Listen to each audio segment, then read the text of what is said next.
Hello viewers, welcome to our channel. So మనతో పాటు ఉన్నారు చిట్టిబట్ల మధుసూదన్ శర్మ సార్. సార్తో మాట్లాడి ఈరోజు మనం సోరియాసిస్ రిలేటెడ్ అంటే చాలా వరకు దీనికోసం కామెంట్స్ చూస్తున్నాను. సో ఇంకేమైనా మంచి రెమెడీస్ అంటే ఆల్రెడీ పాస్ట్లో మనం చేసినటువంటి సార్ మనం బనానా తోటి అండ్ అలానే కలబందతోటి ఒకటి రెమెడీ చేసాము. సో దానికి కూడా మంచి రెస్పాన్స్, బట్ చాలా మందికి కూడా కలబంద పడని వాళ్ళు ఉంటారు. సో అలాంటి వాళ్ళ కోసం ఇంకేమన్నా ఉంది అంటారా ఇలాంటి మేకింగ్ వీడియో రిలేటెడ్? చాలా చాలా ఉన్నాయమ్మా. అంటే కోట్ల ఫార్ములాలు కనిపిస్తాయమ్మా, కోటి ఫార్ములాలు చెప్పొచ్చమ్మా ఇలాంటివన్నీ. సో అందరికీ అందుబాటులో ఉంటూ చౌక ధరకు లభ్యమవుతూ సులభంగా తయారు చేసుకోదగ్గ అద్భుతమైనటువంటి ఔషధాన్ని ప్రాక్టికల్గా తయారు చేసి కూడా చూపిస్తానమ్మా.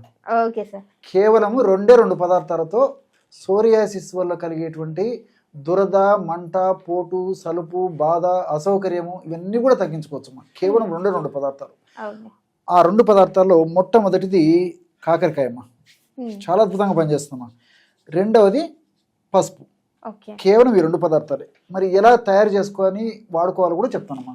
మొట్టమొదట కాకరకాయను శుభ్రం చేసేసి బాగా కడిగేసి శుభ్రం చేసేసమ్మా మిక్సీలో వేసేసుకొని గుజ్జులాగా తయారు చేసుకోవాలమ్మా. ఆల్రెడీ మనం తయారు చేసినటువంటి గుజ్జు కూడా ఇక్కడ మనం చూపిస్తున్నాం కాబట్టి ఈ గుజ్జును కూడా మనం తయారు చేసాం. ఈ పద్ధతిలో తయారు చేసుకోవాలమ్మా.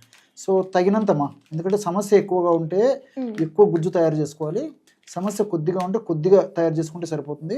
మన వాళ్లకు అర్థమయ్యేందుకు మాత్రం ఇక్కడ కొద్దిగా మాత్రమే మనం చేసి చూపించడం జరుగుతుందమ్మా.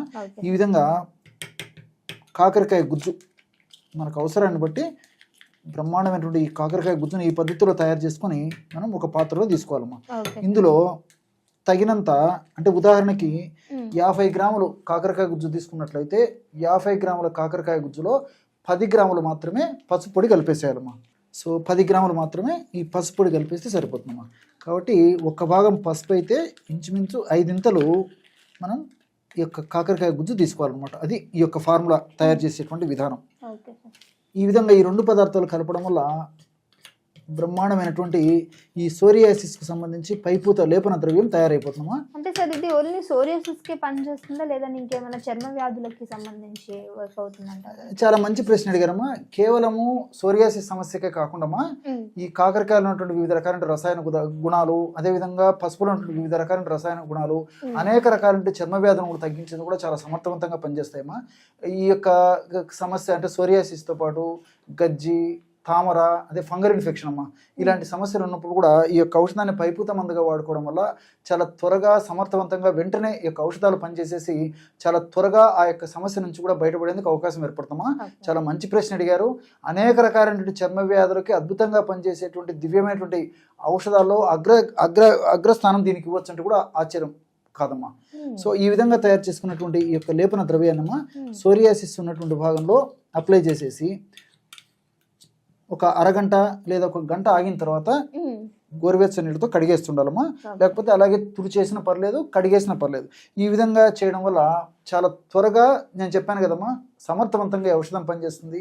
ఇంచుమించు ఎక్కువ శాతం మందిలో దాదాపు 2-3 రోజులు 4 రోజులు వాడేసరికి దాని యొక్క పనితనం మొదలయ్యేసేసి క్రమక్రమంగా లక్షణాలు తగ్గడం కూడా మొదలవుతుందమ్మా. సో పైపూత మందుగా చాలా బాగా పనిచేస్తుంది. కాకరకాయలో ఇంతకుముందే చెప్పినట్లు కాకరకాయ చర్మ వ్యాధుల్లో చాలా అద్భుతంగా పనిచేస్తుంది పైపూత మందుగా వాడినప్పటికీ.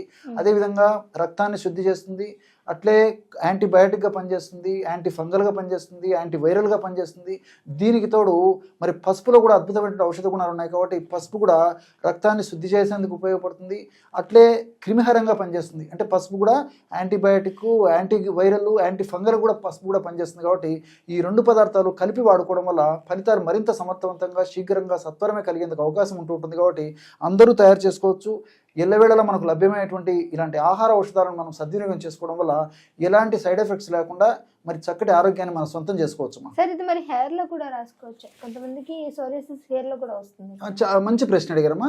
సో దీనివల్ల ఇంకొక ప్లస్ బెనిఫిట్ కూడా ఉందమ్మా. అందుకే ఇంతకుముందే చెప్పాను అన్ని మనకు సైడ్ బెనిఫిట్స్ ఉంటాయని చెప్పేసి. సో హెయిర్కు మరి చర్మ భాగంలో, తల భాగంలో కూడా సోరియాసిస్ అనేటువంటి సమస్య ఉంటుంది కదమ్మా, దాన్ని కూడా అప్లై చేసుకోవచ్చు. దీనివల్ల ఇంకోటి ఏంటంటే మీరు అడిగినట్లు ఈ చుండ్రు సమస్య కూడా తగ్గిపోతుందమ్మా. సో చుండుతో కూడా చాలా మంది బాధపడుతుంటారు. ముఖ్యంగా సంవత్సరం అంతా కొంతమంది బాధపడుతుంటే ఈ చల్ల వాతావరణం, చలికాలము ఈ చుండ్రు సమస్యతో ఎక్కువ శాతం మంది బాధపడుతుంటారమ్మా. సో ఈ యొక్క సోరియాసిస్ సమస్యకు వాడితే మరి సోరియాసిస్ సమస్యతో పాటు చుండు సమస్య చుండు తగ్గిపోతుంది. సమస్య కూడా పోతుంది. సోరియాసిస్ సమస్య లేనటువంటి వాళ్ళు కూడా వారంలో ఒక్కసారి ఈ యొక్క పద్ధతుల యొక్క ఔషధాన్ని వాడుకోవడం వల్ల కూడా చుండు సమస్య కూడా బయటపడుతుంది. Okay sir. సో చూసారు కదా, సోరియాసిస్ కి మనం ఒకవేళ మెడిసిన్ ని చూస్తుంటే మనకి డాండ్రఫ్ ఉన్నా సరే హెయిర్ లో దీని రిలేటెడ్ ఇష్యూ కూడా మనకి సాల్వ్ అవుతుంది. సో ఇప్పుడు వింటర్ వచ్చేస్తుంది కాబట్టి చాలా మంది సోరియాసిస్ తో బాధపడే వాళ్ళని చూస్తున్నాం. సో వాళ్ళ కోసం ఇంకొక మంచి రెమెడీని సార్ చెప్పినందుకు thank you so much sir. So ఇంకో వీడియోతో మళ్ళీ మీ అందరి ముందు కోసం. మీరు చేయాల్సిన పని ఏం లేదు, వీడియో నచ్చితే ఖచ్చితంగా షేర్ చేయండి, లైక్ చేయండి.